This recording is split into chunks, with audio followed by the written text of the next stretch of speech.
Welcome, everyone. I'm Pat Swazi. I'm the president of the Federation of Vermont Lakes and Ponds, and I want to welcome you to our first Clean Water Project seminar, first of a series on Lake Watershed Action Plans, why Lake Associations said yes. Before we get started, just a couple of reminders and logistics. We are recording this, and we will be posting it on our YouTube channel and our website shortly after we're finished here today. I'll ask everyone to please remain muted when you're not speaking or asking a question. You can use the raised hand little app thing to raise your hand, and I'll just give you a quick screenshot of where that is. If you can't find it, it's down at the bottom of your screen. If you just move your cursor to the bottom of the screen, and you'll see that little heart, click on that, and you can see there's the raised hand, and you can just use that to raise your hand if you want to ask a question during the question and answer period. You can also put your questions in the chat. Jackie is watching for raised hands and monitoring the chat because she's amazing and does lots of things. Great multitasker. And you can, of course, put comments in the chat as well. Each speaker has about 5 minutes or so, and then we're going to have about 5 minutes of Q&A after each speaker. And we're going to try to keep everybody on time because I know, some people this is your work, your lunch break from work. So we're going to try to end right about 1 o'clock. So with that, I'm going to turn this over to Dave Johnson of the FOVLAP board, who is going to introduce everybody and will explain more. Go ahead, Dave.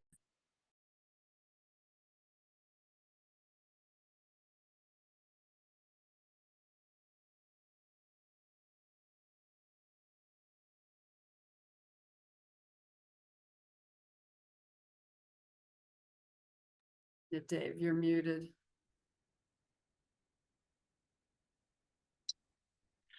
All right, there we go. So I'm going to share my screen or try to here now. Hold on.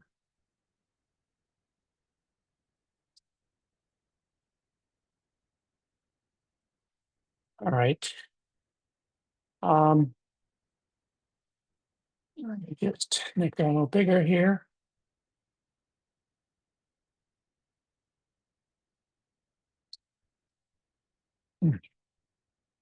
Okay, having a little trouble. Sorry about that. Try one more time.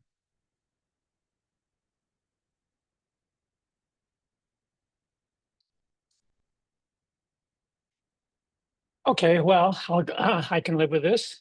So you should be able to see a slide now announcing our Clean Water Project webinar series.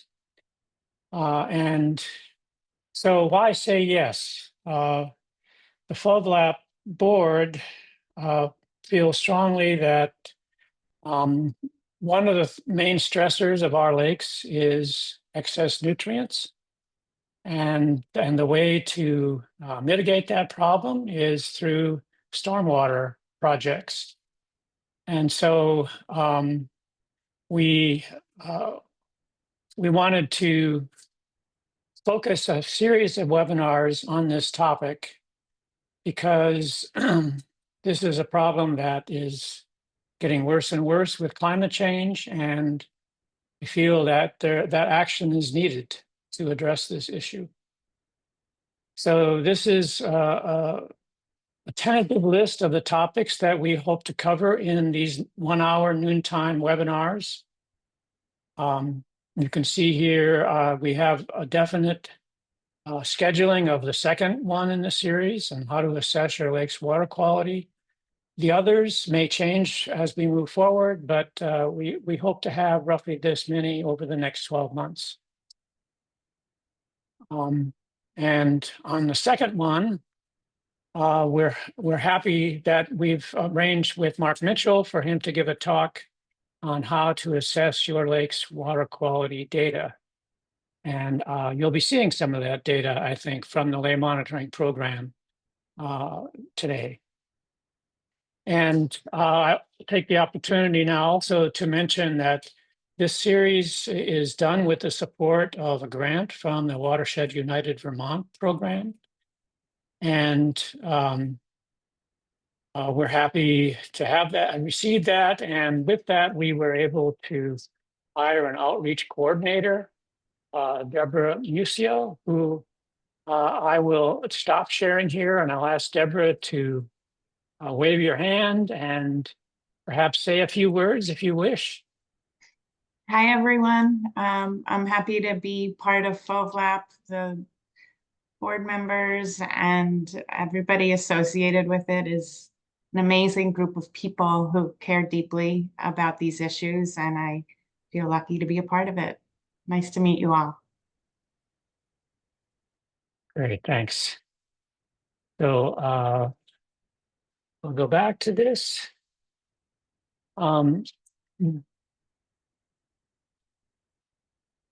this is the plan for the noontime webinar. I'll be handing this off to Allison Marcioni, who is an environmental scientist and the shoreline restoration lead for the Vermont Lakes and Ponds program. And she will tell us what a lake watershed action plan is and which lakes have started this process. So Allison, I'll turn it over to you. Great, thank you. Let me just share my screen here and get the slides up. Share. And come on. Everyone see that? Yes, good. All right, this is going to be the fastest explanation of lake watershed action plans ever. Hi, my name is Allison Marcioni. I'm a shoreland restoration ecologist with Vermont DEC Lakes and Ponds program. And Dave already said what we're going to talk about, so let's get right into it. What is an LWAP? An LWAP stands for Lake Watershed Action Plan. These are assessment and planning tools that look at an entire watershed of a lake. And just a watershed is all the water that is draining into the lake from all of the sources on the land. So, you know, all the streams, but also any runoff from roads and any, you know, stormwater coming through private properties and stuff like that. The goal of an LWAP is to identify the greatest threats to the health of the lake that is coming from the shore. And essentially, we're trying to answer two questions. What issues threaten the health of the lake the most, and what can we do about them? The end product of that is a plan that identifies the problem areas, identifies the potential fixes, and then prioritizes those potential projects using a series of factors. And all of this results in a series of potentially implementable projects and a handful of 30% designs. So why are we doing this? Well, we know that Vermont's lake shores are highly developed. We know that Vermont lake shores have poor development. We know that development correlates strongly with pollution. And we know that removing a lake's natural vegetation is detrimental to wildlife habitat. It erodes shorelines and it increases nutrient loading into the lake.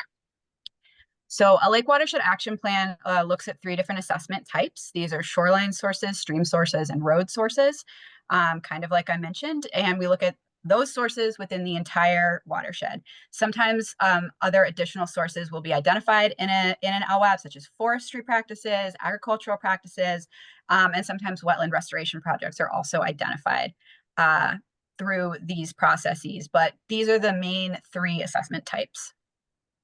Where have these been done? Well, this is where all LWAPs have been completed. And, you know, you can see and read the list up there. I don't think I need to read everyone's name, but yay for all of these lakes that have completed their lake watershed action plans. We started doing these in 2017 and have completed many of them throughout the state. I'll provide these slides for you all after this presentation, and that link at the bottom is to our website where you can review the final reports for all of these completed lake watershed action plans. This is another list of where LWAPs are ongoing right now.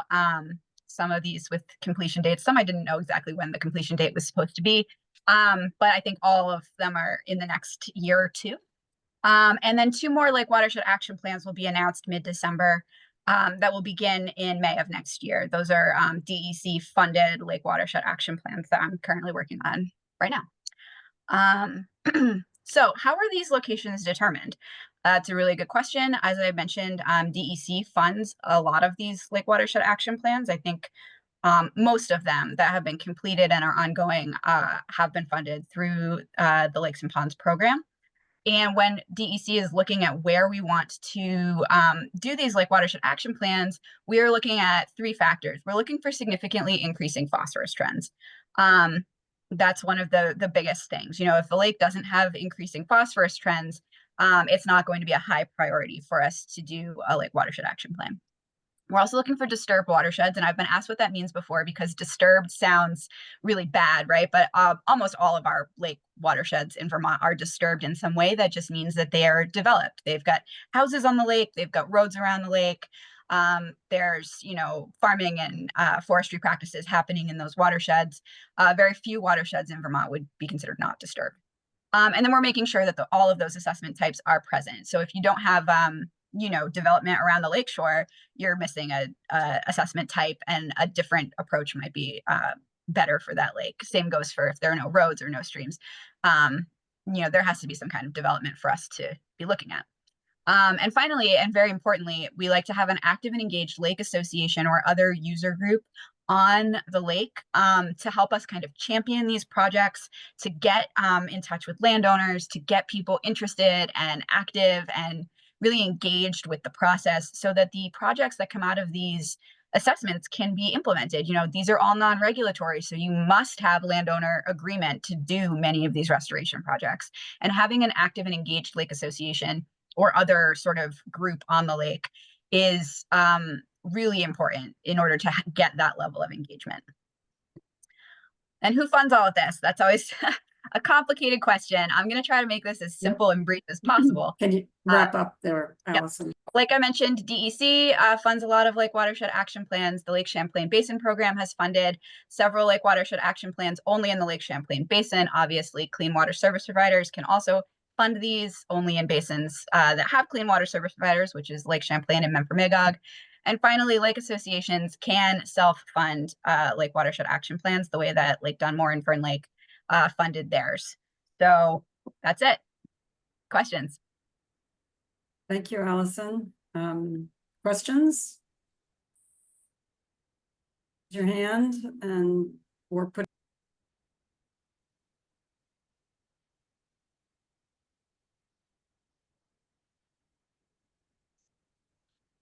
No questions?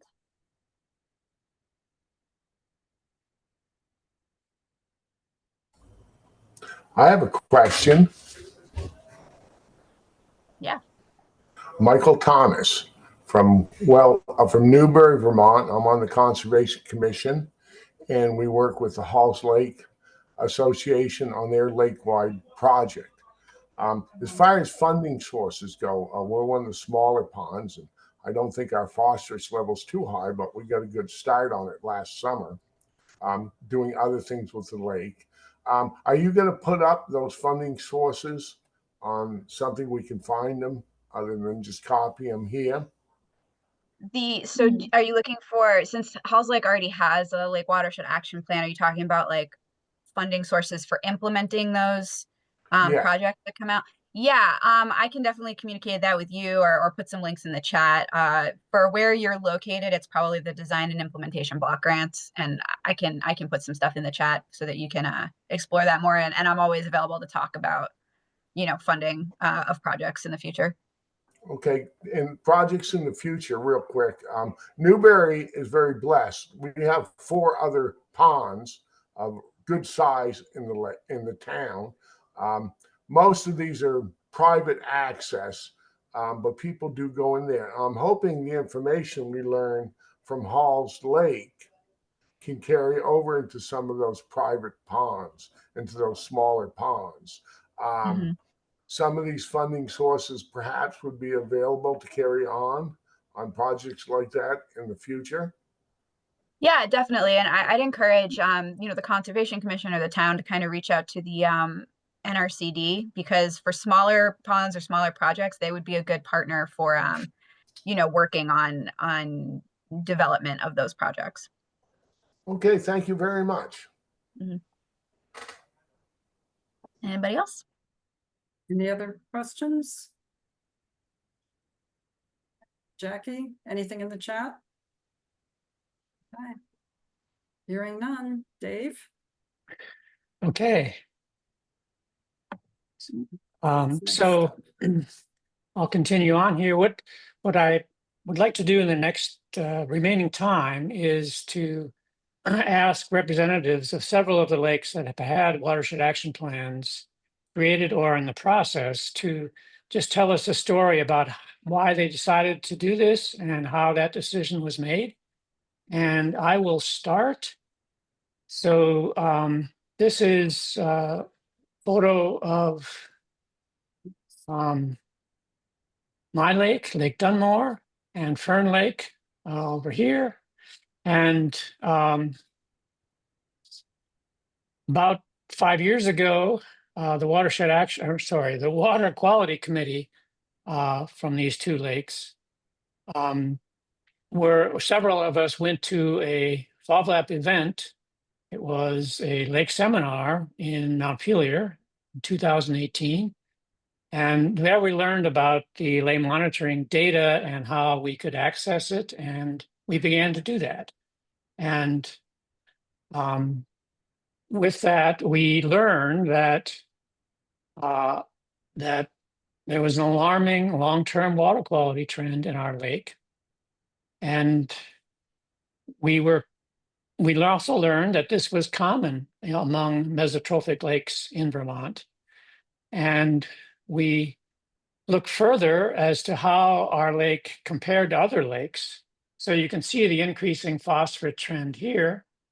And one of the things that these tools allow you to do is to look at various years. So we looked in 2000, 2010, 2019, and we saw that whereas Dunmore had fairly low concentrations of phosphorus back in 2000, by 2010, it had increased significantly. And rather than being one of the cleanest lakes that was monitored, it was moving toward sort of an average lake, and that trend continued in 2019. And this was consistent with the observations of many longtime residents. They had seen a spread of nuisance plant growth, more muck on the bottom of the lake, and just a loss of water clarity.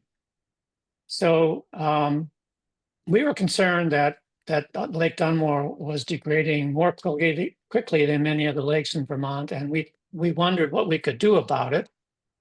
We reached out to DEC for guidance on what could be done. And our basin planner, Angie Allen, told us that the state at that time was promoting lake watershed action plans. They were just getting started, and that there would soon be an influx of public funding to support projects identified in these plans. This is from the Act 76 legislation, which allocated room and meal taxes to this activity. So in the winter of 2020, we were pleased to read the Lake Eden Watershed Action Plan and to see that there were actionable projects identified and prioritized in the plan. The following summer, the committee decided that action was needed, and we asked the board of directors of the association for a special meeting where we presented them with the evidence of water quality degradation and the potential long-term impacts. We also described what is in a watershed action plan and proposed that we create one as soon as possible. And we were pleased that there was unanimous approval, and the plan was completed the following fall by Fitzgerald Environmental. So in summary, a group of 6 or 7 active water quality committee members became informed about disturbing long-term trends in our water quality, about the risks of inaction, and about the state's strategy to define and to fund clean water projects. And we decided as a committee first that urgent action was needed, and we convinced the association board to agree to move forward to create our watershed action plan. So that's my story. Any questions? No questions?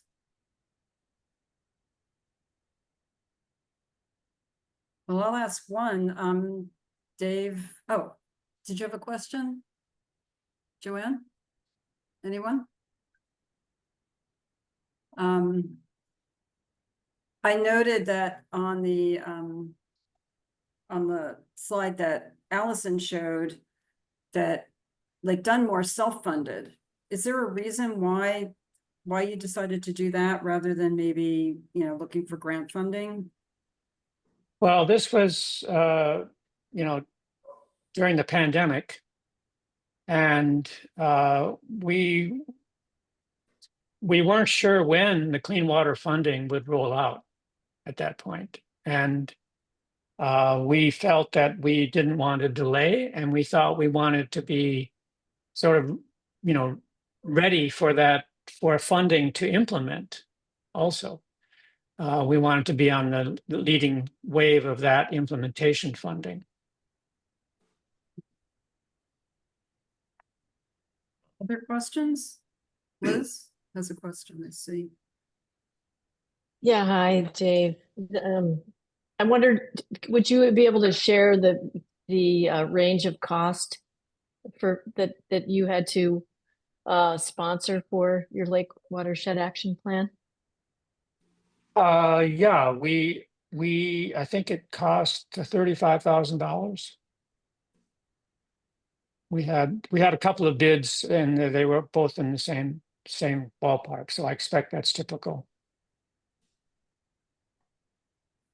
And you'd used Fitzgerald.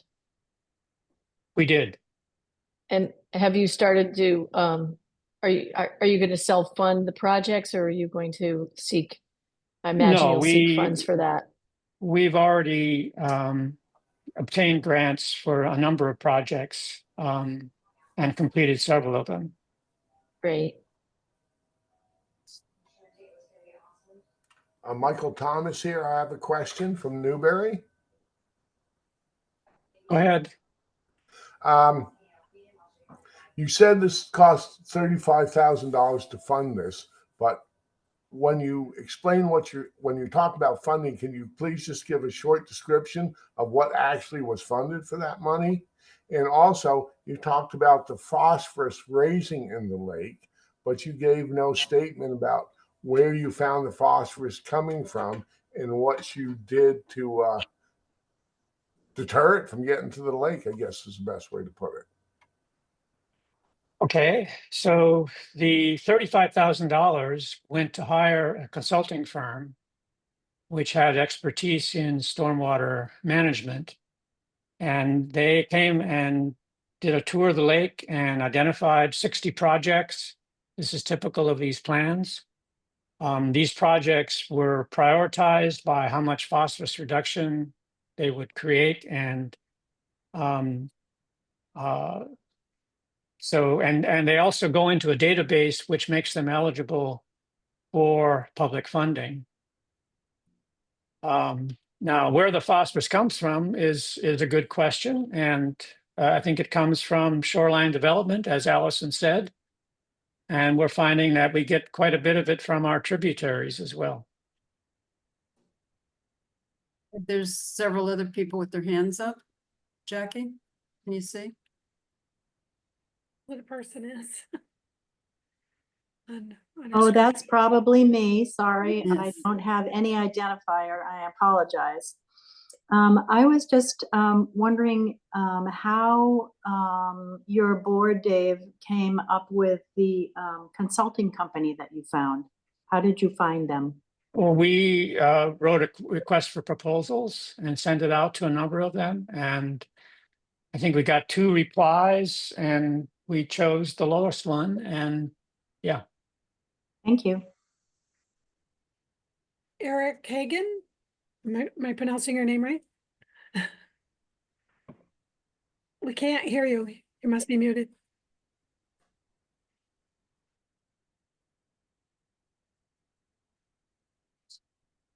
Maybe turn your volume up, Eric.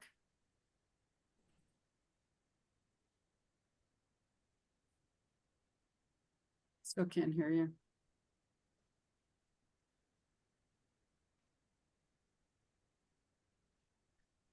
putting it in the Okay, chat. he's gonna, oh, there you go.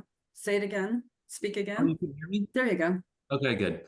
I'm wondering what some of the most promising action items are that the company identified, and which ones you're going to take on first. Yeah, this is a topic that will probably be covered in future webinars, but we had, as Allison said, we had a number of them involving roads, a number of them involving driveways and shorelines, a number of them involving streams. And you know, you come up with a prioritized list, and we're addressing the high priority ones. Right. I think that's about our time. Are there any more questions for Dave? Thank you, Dave. And Okay. do you want to introduce the next speaker? Yeah. So why don't you go ahead? Because I seem to have lost my Okay. agenda. Okay. So Jennifer Andrews from Shadow Lake is up next. So Jennifer, if you want to unmute and if you I need will to do share. that. Yes, hello, everybody. My There name you is are. Jennifer Andrews. I am from Shadow Lake in Glover. We started our Lake Watershed Action Plan with a rather personal invitation from Oliver Pearson, who came to our lake at the request of our lake association. He, at that time, was the brand new manager of lakes and ponds. And as we were boating around the shoreline, welcoming him to his new position, he mentioned that a lake watershed action plan might be a good idea for Shadow Lake. We did not know any information in regards to Lake Watershed Action Plan. So that was news to us. We had been participating in a lay monitor program for many years. We had also been participating in the La Rosa program. So there was a lot of information and data that had been collected over the years in regards to Shadow Lake. And this showed up as a lake scorecard.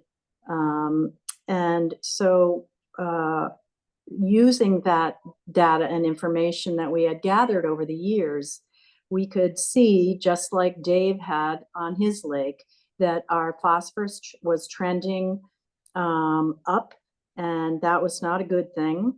We had also noticed more plant growth in certain areas around the lake, and we also noticed that there was more muck, just like Dave had also noticed. Our lake also has a hardened shoreline, or a disturbed shoreline, as Allison said, in some areas. So Oliver explained what was involved in LWAP, and we who were on the boat showing him around the lake brought this information to the board, and the board felt that this program would be really beneficial, and we decided to move forward. We brought it to our next annual meeting, where the membership agreed as well that this would be a great program to embrace. We found a consulting firm called Watershed Associates. They got in line for our project, and that was completed. Shadow Lake has only gone through a phase 1 of their Lake Watershed Action Plan. It was only to assess shoreline properties for their runoff. That happened because there wasn't enough money for us to be funded for a complete Lake Watershed Action Plan. So the next 2 steps that we have waiting for us is to find funding for looking at streams that come into our lake, and also the roadways. There were lots of residents that have participated so far in the Lake Wise program to ameliorate some of this runoff that goes into the lake. Many of the people who have had assessments of their property have made changes to their property to slow or stop the runoff. Many people have already been awarded their Lake-wise sign for wonderful, being wonderful stewards of their property. And of course, there are some that have yet to participate. That is our goal, to be able to have more than 90% of our lake participate in this program. And we continue to share information and educate people around the lake in order so we can make this goal. So I'd say our next step or continuing step is to provide education and outreach to the residents who live around the lake. And that's it. Great. Thank you, Jennifer. Sure. Any questions for Jennifer? Can I clarify something? Mhm.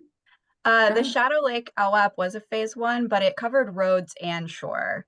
Streams were the assessment type that was left out. And the consultant, Watershed Consulting, was able to do some stream walks. So what was really missing from the Shadow Lake LWAP was that it didn't result in any 30% designs. Just to be clear on that. And that phase 1, I don't think DEC will ever fund just phase 1 ever again, because it's way easier and better to do the full LWAP all at once with enough funding. Thanks, Allison. Other questions? Comments? I guess I'll ask a quick question, Jen. What projects have you started as a result of that? Have you started things? Yes, we've had the Orleans County Conservation District has been incredibly instrumental in helping us get these projects off the ground. Without them, we would not be where we are. I'd also like to thank Allison for being the person to come around and do a lot of these evaluations or assessments on the properties that are around the lake. There have been clean water projects that have altered parking areas that have been tarred over, and walkways that have been washed out, that have been totally revamped and changed to gardens and areas that are much more able to deal with runoff and absorb water. We've got people who have had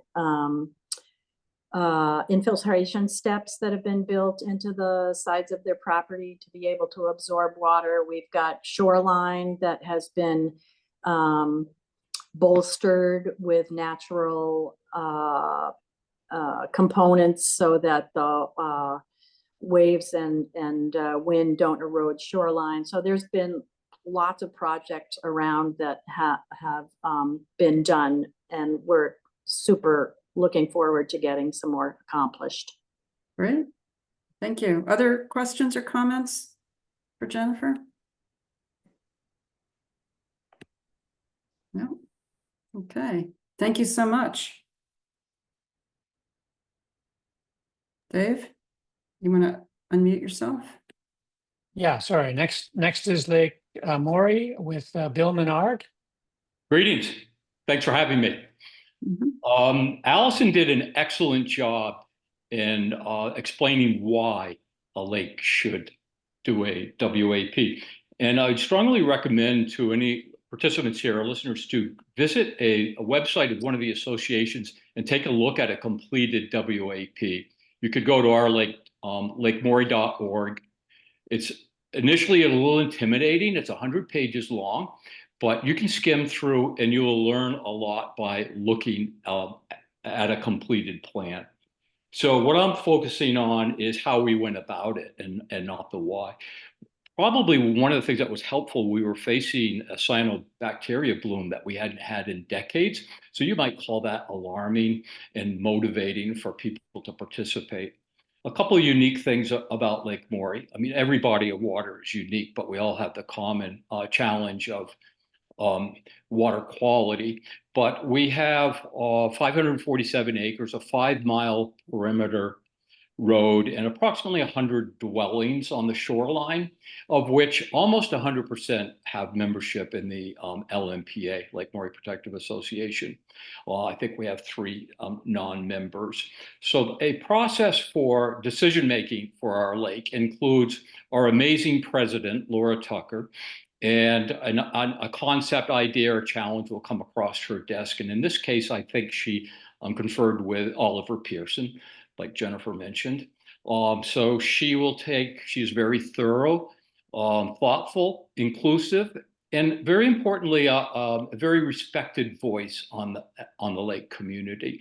So her next step, probably after looking at an opportunity, would be to confer with her leadership team, basically the officers of the LMPA, who will then give some input, take some feedback, and study the issue. Next, it will go to our entire board for, again, their feedback. And once that happens, we come up with a plan which would be presented to our general membership, either through email, our website, or at our annual meeting that takes place in July. So what Laura did immediately was put together a WAP support committee consisting of 3 members of our board and 3 non-members. I think respected individuals would be thoughtful in the process. She coerced one of those members to become the chairperson. And then at our next annual meeting in July, presented to the general membership the concept of a WAP. She probably only spent a minute or 2, but the word she used was opportunity. This was an opportunity for our lake and membership to do something, become proactive and addressing the stresses on our lake. And then she had the appointed chairperson give about a 5-minute presentation to the general membership of what a watershed action plan is. And then that person entertained any questions that came up from general membership. There was never a question of, should we do this? Which was kind of the theme of this meeting, I believe, but it was opportunity. Everybody was excited, and we are at that time alarmed because of the water quality. We learned a lot through it, but that's, I think, for another meeting, what the results were. But if we're addressing how an association went about making decisions to proceed with this, that's what took place on our lake. All right, thank you, thank you. Any questions for Bill?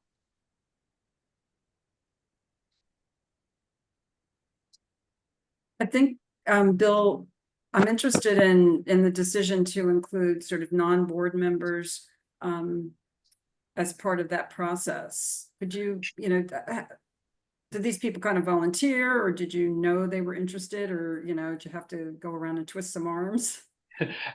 Actually, because of that 5-mile perimeter road, which is actually like a recreational path, it's hard to join the lake and become reclusive, that everybody knows everybody. And there are certainly active members on the lake who would like to contribute, but wouldn't necessarily want to commit to being on the board, but would like to undertake individual endeavors, you could say. So I think 3 non-board members would fit into that category. Very caring, thoughtful individuals who we knew we could count on to come through with a commitment to things. And it was nice to get a little more diversity, I think, to work with some people who were non-board members. So I think Laura did all the recruiting. So I don't know how much arm twisting she does, but she's pretty good. She's twisted my arm a few times. So that's kind of what the process was there. And I thought it was thoughtful that we had, maybe you might say, diverse backgrounds, people bringing different things to the table, but everything went extremely smoothly. And if you go to our website, which is well done, a little bias on that, but you'll find the Watershed Action Plan.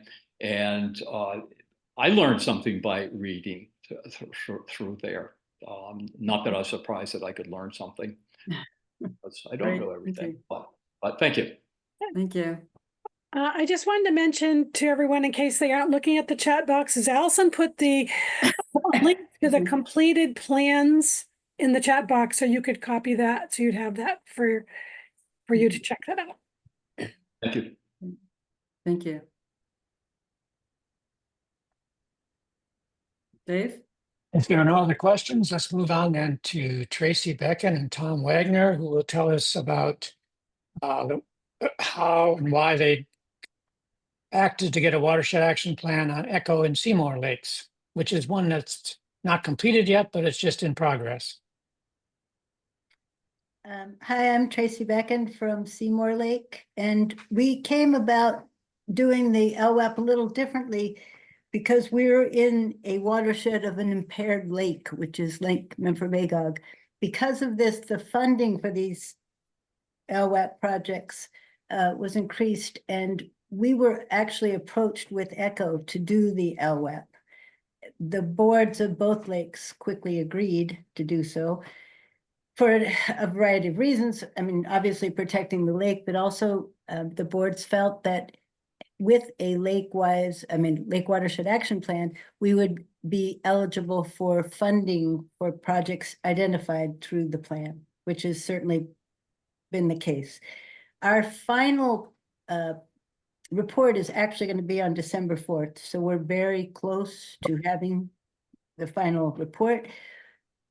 We've had quite a few meetings with the people running it, which are the Orleans County Conservation District, the Lake Memphremagog Watershed Association, and Vermont DEC. The response has been really good on both lakes, and we look forward to going ahead with the projects that have been identified by the plan, which are numerous. Mainly, I think a lot because of the weather this past summer. Anyway, that's sort of the history of how it came to be, and we're all looking forward to moving ahead. Hey, thank you. I don't know, is Tom here? Tom, do you want to add anything? I am here. Apologize, I didn't have my last name on there, but I think Tracy explained that extremely well. But I'm a retired certified financial planner, so when I hear the words plan, it's music to my ears. And so I thought it would be the best thing that's ever happened to Echo Lake, and probably any lake, to have an action plan developed. And I think that's going to be proven to be an accurate statement. So we're delighted to have the opportunity to be involved in one. Okay. Any questions? No questions. So, somebody have a question? Yeah, this is Chrissy Kano. Oh, hi, Chrissy. My question for the folks at Echo. You mentioned that you were, and people at Lake Seymour, you mentioned you were approached by the folks from Lake Echo. Who was actually putting the Lake Watershed Action Plan together at that point? And had they already started and then pulled Lake Seymour in? No, the funding for doing these programs changed significantly in 2022 because of impaired lakes. I believe, and I'm not positive, but the state put out an RFP, and I believe the Orleans County Conservation and Memphremagog Water Association and Vermont DEC had already decided to offer us the opportunity to have such a plan done. And it was strictly a matter of the boards agreeing to do so, which of course we were thrilled to do. We didn't have to, I guess what I'm trying, we didn't have to go out and apply for it. We were lucky in that sense. Thank you. Rhonda? Yeah, I just want to clarify, we're unique at Echo and Seymour in that the Seymour watershed is also, Echo's watershed encompasses all of Seymour's watershed. So both lakes, you really couldn't do Echo without doing Seymour. So it just made sense to include both lakes. Okay, thank you. Thanks, Rhonda. Any other questions? Okay, thank you. Okay, in that case, we'll move on to Halls Lake and Jenny Lund, and I'll be pull up her. Okay, Jenny. Thank you, Dave. Could you do me a favor and do the, what do you call it, view presentation? If I can figure out how to do it. Top, it should be, there should be an option, view. Oh, don't worry about it. It's fine. So, Here we go. thank you, beautiful. Okay, so Halls Lake is, I'm going to say I'm presenting this for our board. Our secretary was called away suddenly. So, but I'm one of the properties and delighted to be participating. So next slide. Can I do that, or do you have to do that? I think I have to do that, and here we go. Here we go. So Halls Lake is in the Connecticut River Valley, about 2/3 of the way up the state. It's a small lake. When my dad was a kid, they called it a pond, but now it's graduated and now it's a lake. So there are many families that have multiple generations and a lot of devotion to our lake. Since the 1980s, we've been working on the milfoil. And now we've become aware that there are more things than milfoil to be concerned about, including Phragmites and zebra mussels. Next slide.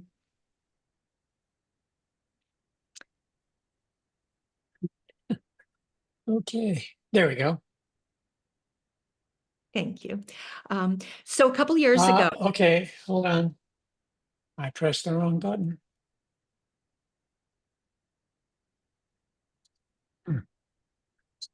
Okay. I think that's the end. Is this where you want to be? Oh, thank you. Yeah, so thanks to the boundless energy of our board, several property owners had their property reviewed with lake-wise assessments, and we became much more aware of what all the things that were involved with water quality. And Allison came out to ask about the LWAP process. We became very excited, and we were an ideal candidate because our phosphorus levels were going up and increased sedimentation, and because the Lake Association was very interested, and also because of our geographical location. That was convenient also. Okay, next slide. So the board was unanimous. The goals of the program were exactly aligned with our mission to maintain, protect, and enhance the quality of the lake.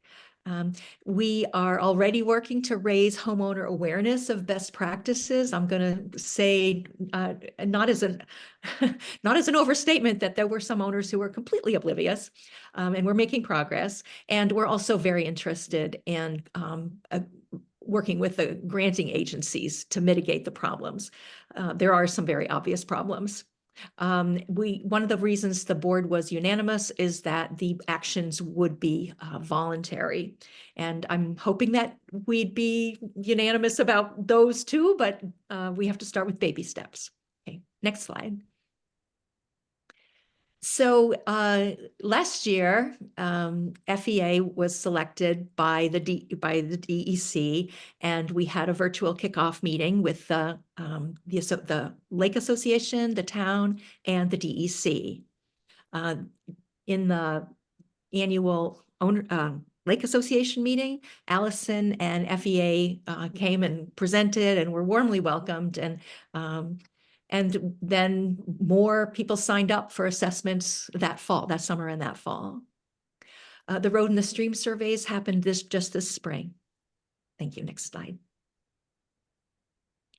And here we are right now at 6.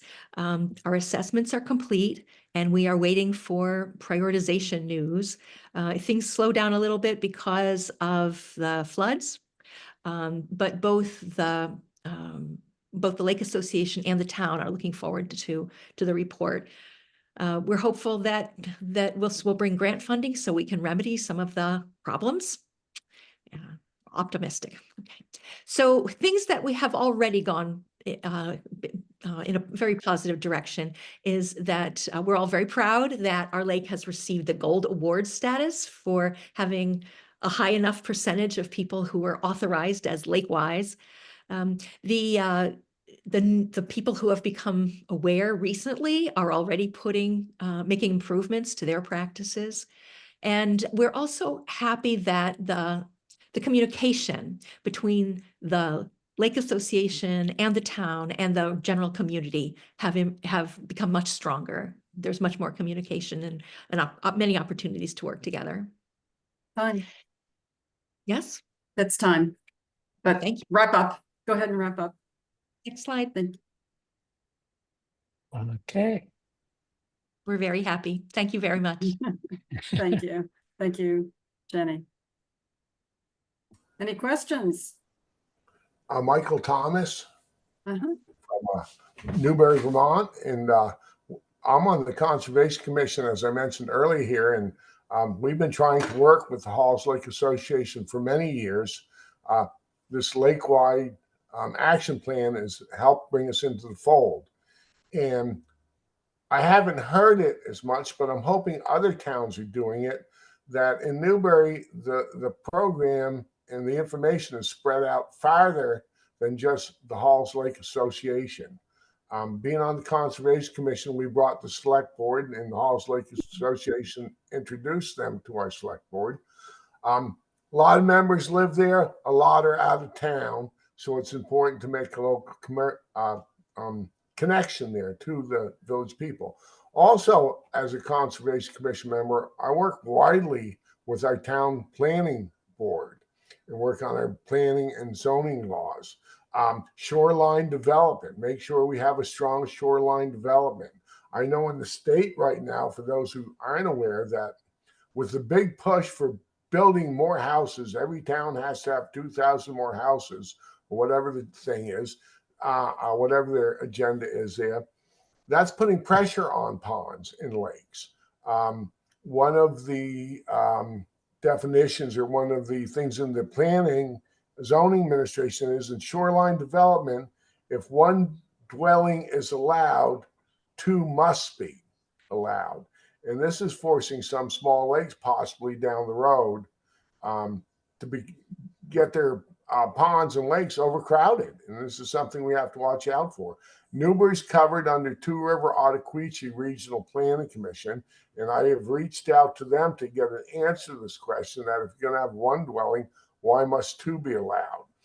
30 seconds, please, on your Okay. comment. The other big one we do is we're tying in our road commissioner and our road crew as part of the Halls Lake plan, to get them aware of some of the things that are causing problems with the lake, so we can work on it in our best management practice for our road. Great. Thank you. Okay, thank you.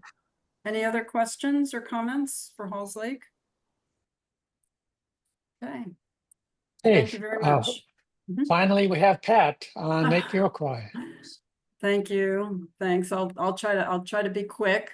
I'm just gonna see if I can share my screen here and get my slides going. I just have a few pictures to show. Okay, there we go. So as you know, I'm president of the Federation. I am also a board member and former president of the Lake Iroquois Association, and I live permanently on Lake Iroquois. We're in Chittenden County.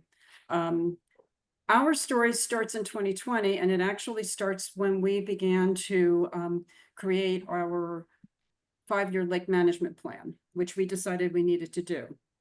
Lake Iroquois Association is a young organization. We were only founded in 2007, but we got a really running start. Once we got going, we really got going. We had done a number of projects on our lake. We instituted a greeter program immediately, mapped tributaries, began various projects to do a lot of stream remediation because we could see a lot of sediment coming down these tributaries into the lake. We joined the La Rosa Tributary Monitoring Program, and as many people know, we also had a milfoil problem. In fact, we were kind of the poster child for, milfoil infestations. So we did a lot of work, a lot of projects. So we get to 2020, so 13 years after we were founded, and we've done many, many projects, and we're realizing we're a small lake, 250 acres. So we had done a lot of these projects around the lake, and we were pulling all this information together in our management plan. And we saw that we had many successes. We were very lucky in a lot of the work we had done. We had, for example, unlike some of the other lakes that have done watershed action plans, we had significantly decreasing phosphorus levels due to the work we had been doing. We had actually moved from eutrophic level to mesotrophic. We had a very active Lakewise program already underway. We actually reached Lakewise Gold in 2023. And we were working on getting the milfoil under control, and actually went from that mess to this mess. So by 2020, and by 2020, we had also many loons, a pair of loons successfully nesting on the lake. We had they had hatched chicks, and now we're in, I think, the 7th or 8th year of successful loon nesting. So we were asking, what's next? What do we do? What do we do to keep the lake the way it is, to keep that phosphorus level going down? And so we realized we needed to really look bigger, not just the properties right around the lake, but the watershed. And so in October of 2020, we met with Oliver Pearson. We talked about the idea. We were aware that Elmore, Dunmore, some of the other lakes had begun these or were completing them. And so that's how we actually got to this point. We put this as a goal into our 5-year lake management plan. A 5-year goal was to get the Lake Watershed Action Plan done. As I said, we started to apply for funding in 2021, and we were successful in that. And we finally completed our Watershed Action Plan in the spring of 2024. And why it took 4 years is another story for a different webinar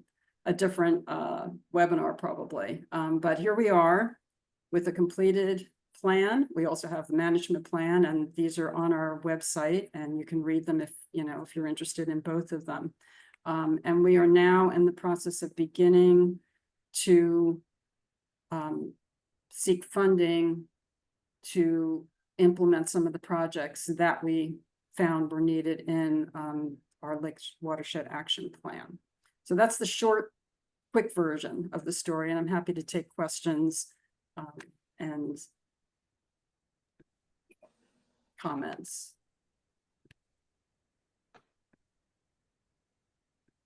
Yeah, I get a question. Sure. A question for you, Pat. We know that the Lake Watershed Action Plan itself has no effect on water quality.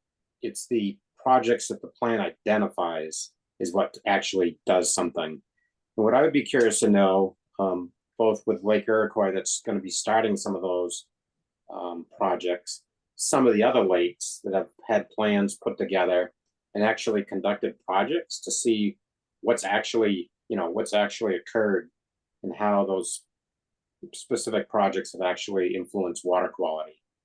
And I think Dave, isn't that one of our future upcoming project? our upcoming webinars? I think, briefly, I can, as I said, we're just beginning implementation process on the project, one of the top priority projects that was identified in our plan. So I hope that at some point we'll have results, but I know there's others that have had results. Right. Dave, we've got that scheduled, right? Or planned. Yeah, I mean, I just make the comment that, we've done several projects on Lake Dunmore, for example, and they have resulted in reduced erosion. So we know it's having an effect. How long it will take to observe that effect in water quality measurements is a good question. Yeah. They've been trying to reduce phosphorus in Lake Champlain for a long time, and they have done Although the measurements would not strongly indicate that. So it's taken decades to cause the problems we're seeing, and it may take Yeah. that long to see results from this, but Yeah. that doesn't mean you shouldn't be doing it. Right. Here at Lake Iroquois, because, when we began back in 2007, really 2008, after the tributary mapping project, we did a whole series of stream remediation, creating catch basins to reduce runoff. We're in a very highly populated area and we're a very busy lake. So we like to think that a lot of those remediations were partly responsible for that significant decrease in phosphorus that's been observed in Lake Iroquois. It's correlation. We'd like to say it's cause and effect, but we do know that we've done that work. We do know our phosphorus levels have gone down. There could be other reasons that we don't know about, but our thinking is that doing more projects will continue to protect that, maybe see it more decrease, and certainly protect our levels where they are now, hopefully. So Glenn has his hand up.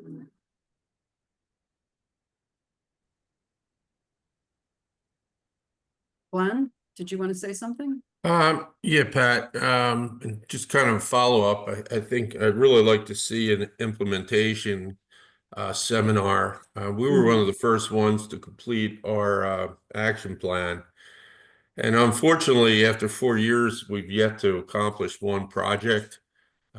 We started this year and it really became an issue with the town. We were in a very visible area near the lake, and we had a lot of negative feedback from people that were not involved from the beginning, and it actually postponed the project this year and hopefully go into next year. So, although I'm hearing a lot of positive things here and things are moving along, it's not always that rosy. Like I said, 4 years. And we've yet to accomplish one project, which is really very disappointing for me and the Lake Association board here at Elmore. So, I'd like to hear what other people, what their accomplishments have been, and whether they're moving along quicker than us, or what we're doing wrong, or what people are doing right. So, I think that's a great idea. I think lessons learned. I know. We have one project that's supposed to get underway in 2025, hopefully, that we've been working on. It's kind of been incorporated into our watershed action plan, but we had already started on that years before we even thought about the watershed action plan. So I'm talking about 6-7 years ago, which we knew it's one of the tributaries. We know it's one of the dirtiest tributaries. We had grant funding for a design. So this is quite a while ago, engineering design done. And then we've been seeking funding, and it's been up and down and back and forth, and it's taken years. And we think we've got the funding. We think we're going to be able to get the contractors lined up and get it implemented. But you're right. Sometimes these projects can take many, many years. So I think it's worth understanding a lot of pieces have to fall into place. And I'd be interested to also know about, where there's been opposition and that type of thing and why. So I think that would be a good topic to really focus a whole hour on. okay, thank you. Thanks for that comment. There's a comment in the chat from Elizabeth Bird. Just wanted to add that the Lake Bomazene LWAP happily now includes Glen Lake, BB, and Echo Lake since they're flowing into Bomazene. Oh. Good. That's great. That's good to know. Any other questions or comments? We're a little just past 1 o'clock. So I don't really want to keep people. We kind of promised this would be an hour. Well, thank you everyone for coming. Your presence, your comments, very much appreciated. Please, if you think of other questions afterwards, please don't hesitate to, send them to us. You can send questions through our website. There'll be a brief survey as you leave the meeting. When you click leave the meeting, a brief survey will pop up, and we ask you to just take a minute and fill that out. We appreciate both your rating and also your suggestions, because we use your suggestions from these little surveys to design future webinars. And if anyone else has any comments, if not, we will adjourn for the day. Again, thank you so much. Thank you to all the speakers today. We appreciate it. Thank you very much. Thanks, Pat.